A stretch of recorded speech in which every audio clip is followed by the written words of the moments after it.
Welcome to Operation Market Garden. The commanders have done their duty and formulated multiple plans. It is now your job to understand these plans and bring our platoon to a swift victory. Whether it is cloudy, raining, night, or shine, you must be prepared and ready for anything. The plans are broken down into 3 core missions: offensive, advance and secure, and armored. Offensive is our primary plan. Although it is simple on paper, proper execution is needed to be successful. In an offensive mission, we will be tasked with either attacking or defending key strategic objectives, or CAPs as they are sometimes called in the field. When we defend, we have the natural advantage. Don't be a fool and squander it by not communicating with the other sections. As a platoon, we must take a page out of the animal kingdom and adopt a porcupine-like defense.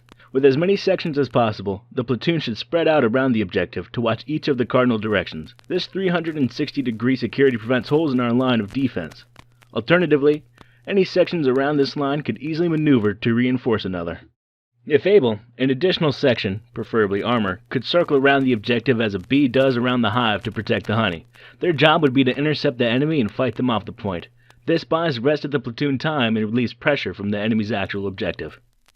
And if all else fails, we can perform a tactical retreat and try again. Although we have a few minutes to assemble before the enemy will be able to take the next objective, they may send scouting parties to probe for weaknesses.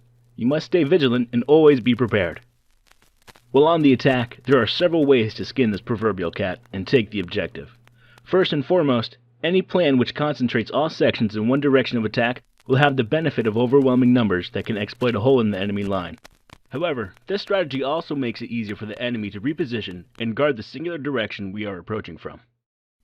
While defending, our logistics section must build defenses and forward operating bases in order to stall the enemy or stop them in their tracks. They are also in charge of positioning the mobile spawn points, or MSPs. If the mission involves our platoon in the attack, the logistics section will not only move the MSPs, but also build subsequent FOBs to allow for the multi-pronged attack. These FOBs should not be too close, say within 100 meters, where they could be easily found, but no one benefits from a 400-meter walk either when they're built too far away.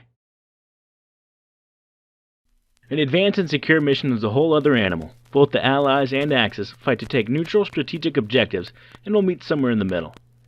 Either side can take the other's last captured objective, then has the potential to steamroll all the way back to the main base. Thus, it's up to you and the rest of the platoon to play matchmaker and form a strong bond between attack and defense. Often, this is more bloody and confusing than the straightforward attack or defense provided by the offensive mission. Teamwork, especially with the logistics section, is the grease needed to keep our war machine rolling. Additionally, they should also set up a FOB within a few hundred meters of both the attacking and defending objectives. This will provide ample locations for our troops to receive reinforcements and supplies. Furthermore, any defensive FOB could do to have a mortar or two. These can prove invaluable in the attack or defense of an objective. They allow for high explosive or smokescreen rounds, which can devastate the enemy's ability to see or their ability to be alive.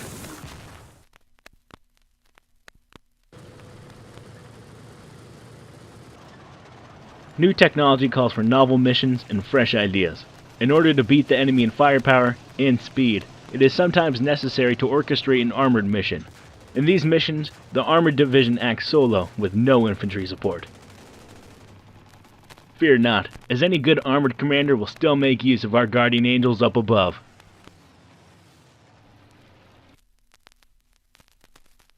If at any point your vehicle is destroyed and you've returned from medical leave, you may deploy at the main base. The nearest vehicle station is for your section. Walk up to the sign, press F, and a shiny vehicle fresh off the lot will appear. In order to capture an objective, it must be connected back to the main base directly or through friendly objectives. The larger the tank, the faster it will take the point, but keep in mind the strengths and weaknesses of each tank in order to best place and maneuver them. If we aren't careful with how we use our armor, it will lead to unnecessary destruction. When this occurs, we will lose morale and the ability to keep fighting in the area, also known as tickets. These tickets are for Freedom's one-way trip to Berlin. Don't lose them. The more strategic objectives we take, the faster the enemy tickets will be null and void. Alternatively, if the enemy gets the upper hand, we too could face a mass ticket loss. Let's ensure the only side bleeding is theirs.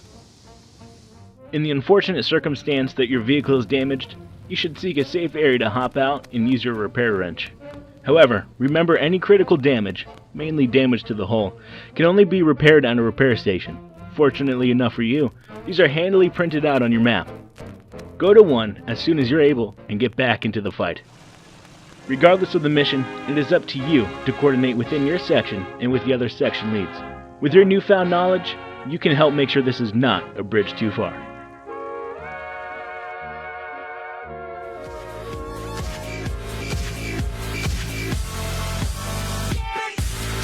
Like and share if you enjoy the video and think others might benefit from this, and of course subscribe and hit the notification button if you are new to the channel and want to be notified every time I post a video.